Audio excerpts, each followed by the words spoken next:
They called it Vemork because even the name sounded cold. Tucked in a glacier-smoothed valley of Telemark, the hydropower plant crouched against the cliff like some black, humming tooth, pipes and transformers glinting under sky that swallowed sound. For the men who watched it from a ridge 3 nights before the attack, Vemork was less a factory than the hinge of a terrible possibility. A place where the machinery of war might one day turn water into the fuel for an atomic engine. It was also, their handlers in London had told them in clipped, urgent sentences, a target that had to be denied the enemy at almost any cost. Joachim Ronneberg had never imagined himself the sort of man who would become a legend. He had been a radio operator, a skier, a reluctant conspirator in a wartime spreadsheet of desperate plans.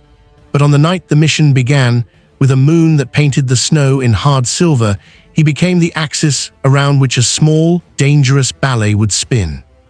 The men with him were not Hollywood heroes, just Norwegians, used to the cold, shaped by farms and classrooms, and a stubborn, private humor, but each carried a single, terrible certainty. If Vemork kept making heavy water, Europe might one day listen to a new, devastating language of war. They had arrived by parachute days earlier, a small, scattered rain of figures stitched into the white countryside. The drop was always the easy part compared to the waiting, the long, grey patience in which hunger digs at nerves and the body learns to outrun the mind. For weeks they skied in a hush across the plateau, sleeping in snow caves that smelled faintly of damp wool and petrol, moving in measured circles to confuse German patrols that swept the valley like a slow-moving blade. Ronneberg remembers the way the silence pressed on them, not peace, but a weight that sharpened ears and made each small sound a possible disaster. Supplies were rationed to the margin of starvation. Radios crackled with staccato messages from London, and sometimes the replies never came. Sometimes the only answer the men received was the distant howl of a plane that passed over and left them feeling naked beneath the sky. Yet in those slack hours of cold and waiting they rehearsed everything, every approach, every escape route, every contingency, until the plans fit their bodies like second skins. They skied, they watched, they listened. They became, in the most professional sense, invisible. Vemork itself was a geometry of danger. Guards moved in predictable sweeps, dogs padded on enamel floors, lights burned in predictable rhythms. There were factory workers who lived on the site, a handful of guarded houses, and a road up the ravine where trucks rumbled on schedules like a clock. To approach from the obvious paths would be to invite 100 rifles and the silhouettes of searchlights. So they found another way, older than roads and more treacherous than any patrol. The team discovered a small, unnatural seam in the map, a frozen gorge that cut under a footbridge and paired the plant to the wilderness by a narrow, unused cable shaft. It was thin, rough, a tight throat of rock and iron that had been built to carry copper and power and had fallen out of anyone's plans. At night the shaft winked like an old, dusty eye. To enter it would be to become, for a measured number of hours, ghosts with spades and wires. Their rehearsals in the snow took on a new urgency. They practiced moving in absolute silence, hand signals instead of whispers, bodies gliding like seals over crusted drifts. They wrapped explosives in oilcloth and learned the breath-hold science of lighting timed charges without sparks. There were disagreements, quiet, tense things, because men who trust their lives to one another cannot afford rashness, but the arguments were practical and quick. They named options and discarded them. They argued whether to cut telephone lines first or to make the guards' rounds impossible by wrecking a generator. All the while they pretended that the thing they would destroy was only iron and copper, not a hinge on a future no one wanted. On the second night before the attack, they watched a man leave the plant with a package and a cigarette, the plume of smoke fragile in the cold. One of the saboteurs, young, with a grin that rarely reached his eyes, stared at the cigarette until his lip twitched. "If this is to work," he said in a low voice, "we must think like shadows, not like men." They moved like shadows on the night they chose.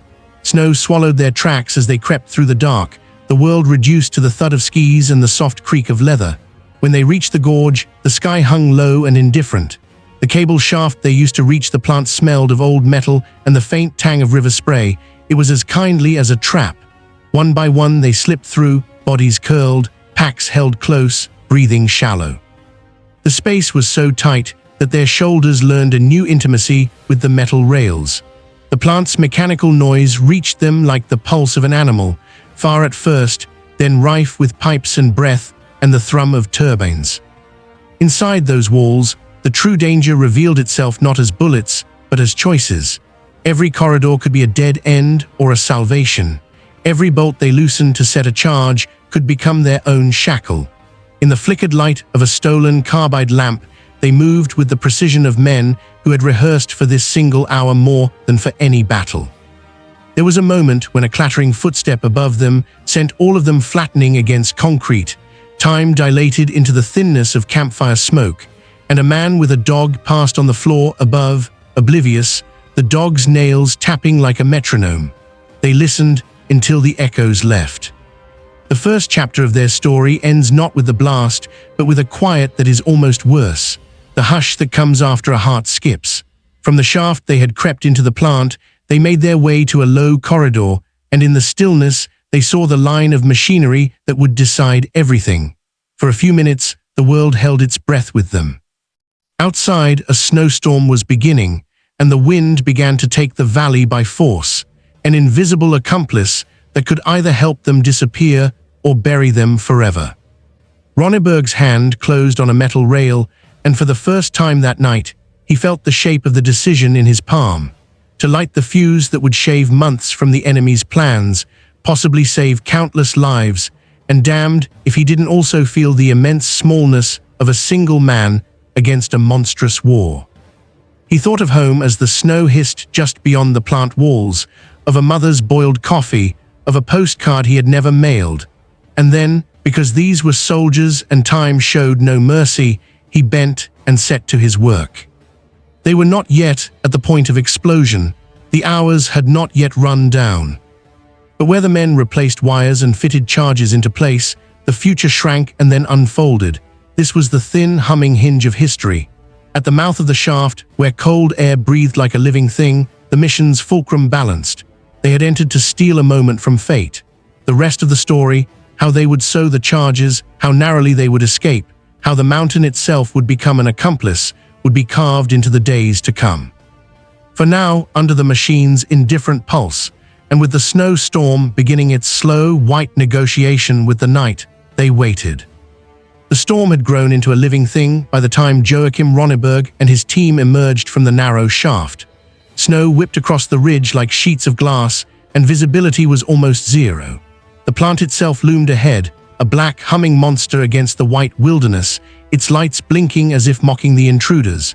Every step was a gamble, one misstep, one crack of ice, and the Germans would be alerted. Inside the plant, the team had begun their delicate work. They split into small groups, each carrying explosives and cutting tools. Ronneberg's heart pounded so fiercely that he could almost hear it over the low hum of machinery. Time was no longer a linear measure, it was a compressed, brittle thing where every second carried the weight of death. They reached the heavy water tanks. Massive, cylindrical, and intimidating, these were the prize and the danger. One false move and the mission would fail, possibly costing their lives. Ronneberg and another man worked together, carefully placing timed charges around the tanks. Every wire they cut, every explosive they set, had to be perfect. The air smelled of metal, oil, and the faint tang of fear. Then came the unexpected. A guard, walking a path that had not been predicted, appeared at the end of the corridor. The man's shadow stretched across the cold concrete floor. Ronneberg froze. The guard was alone, distracted, muttering to himself. The seconds stretched. Sweat ran down Ronneberg's temple, freezing almost instantly in the Arctic air that sneaked in through the cracked windows. With a whispered signal, the team melted into the shadows. The guard walked past, completely unaware, and Ronneberg felt a silent surge of relief and terror. They were so close, too close to fail now. Outside, the storm had worsened. Visibility was down to a few meters, which was both a blessing and a curse. It masked their movements but made every misstep deadly. They moved toward the exit, carrying the heaviest explosives, slipping across icy rocks. At one point, a cable underfoot snapped with a high-pitched twang, and Ronneberg's stomach lurched. But the storm swallowed the sound, hiding them from prying eyes. The plan had one final test, crossing the river that cut through the valley, icy and unforgiving. A misjudged step could sweep them into the water, and any sound could alert the Germans. Using ropes and sheer muscle, the team managed to navigate the treacherous current, the wind and ice slashing at them like a living predator. Finally, they reached the staging point, a ridge far enough to see the plant, but far enough to avoid immediate danger. Every man was frozen, exhausted, and on edge, yet the tension of success made them sharper. Ronneberg checked the fuse, minutes to detonation. Every eye was on the plant. Then came the blast. It was not the deafening roar anyone expected. It was a controlled, precise explosion, the kind that speaks of careful preparation. The tanks of heavy water were destroyed. Sparks flew, metal twisted, and the night sky lit up briefly with the fury of the sabotage. In that instant, months of planning and months of fear coalesced into a single heartbeat of triumph. Yet there was no celebration, no victory cheer. The storm continued to howl, masking their retreat. Every man knew they had seconds to disappear into the mountains before reinforcements arrived. They moved like shadows, disappearing into the night, leaving behind the roaring plant as a monument to their audacity and courage. For Joachim Ronneberg, the mission was more than a success, it was a statement. One small group of men had stood against an industrial war machine, and for a few hours they had bent history to their will. But even in victory, the mountains were merciless, the storm unrelenting, and the journey home would test them in ways even the planners in London could not foresee. The mountains didn't forgive mistakes. The storm that had helped them escape now became an enemy, howling through the ridges and whipping the snow into blinding walls. Joachim Ronneberg and his team pressed on, every step a negotiation with gravity and frostbite. Their lungs burned, and their fingers were nearly useless from the cold, but turning back was unthinkable. Behind them, the destroyed heavy water tanks at Vemork marked their triumph, but the valley below was alive with the distant echo of alarms and barking dogs. They navigated the plateau with painstaking care.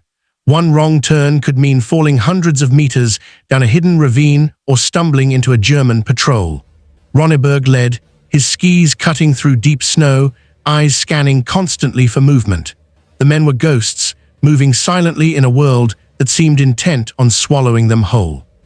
Each creaking tree branch and distant avalanche-like rumble made hearts jump, but they learned to read the storm like a map, finding pockets of relative calm to rest and catch their breath. The first near disaster came at a narrow ice bridge spanning a frozen river. One misstep could shatter the ice beneath them. The team took turns crossing, each movement deliberate and calculated. Halfway across, the ice groaned ominously. Ronneberg froze for a heartbeat, then whispered orders that carried weight and authority. The men inched forward, muscles trembling, until each was safely on the other side. The bridge held, but it was a reminder. The mountains were as lethal as the enemy's rifles. Hours passed. The storm did not relent. Supplies were low, exhaustion creeping like a shadow across every mind. Then, in the distance, the faint lights of a Norwegian cabin appeared, a safe house arranged by the resistance. Relief flooded the men, but Ronneberg kept his face impassive. They were not safe yet. The Germans would search the valley tomorrow. Every trace of their passage had to vanish. They buried tracks, disguised the path, and waited until dawn, hidden in snowdrifts that cut off the wind and muffled their presence. By the second day, the storm had eased slightly. Ronneberg led his team to a pickup point where a boat would carry them across a fjord to neutral Sweden. The final stretch was a tense ballet. German patrols were now combing the area, alerted by the destruction at Vemork. Every sound, a snapping twig, a distant shout, set hearts racing when the boat appeared.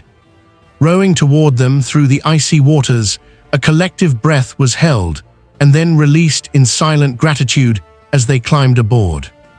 When they finally reached safety, exhaustion gave way to reflection. The heavy water plant was in ruins. Months, perhaps years, of German nuclear research had been set back by a single daring mission. Joachim Ronneberg and his team had risked everything: cold, enemy fire, treacherous mountains, for a goal that few could even imagine, yet all would benefit from. Back in London, their handlers debriefed them, but the men said little. Words could not capture the tension, the cold, the fleeting terror, or the exhilaration of pulling the impossible off. For Ronneberg, the memory of the plant under the storm, the hiss of snow across the ridge, the hum of machinery would never leave him. He had seen a moment where history was fragile, where courage and precision could bend it, and he had been part of it. The mission became a legend, not for heroics shouted in headlines, but for its quiet brilliance. A small group of men, moving like shadows in a frozen valley, had denied an enemy the tools of catastrophic war. The world would never know the full story, yet its consequences echoed across the course of history. And Joachim Ronneberg, once just a skier and a radio operator, became a name whispered among those who understood that sometimes the greatest victories are carved in silence, snow, and the narrowest margin between life and death.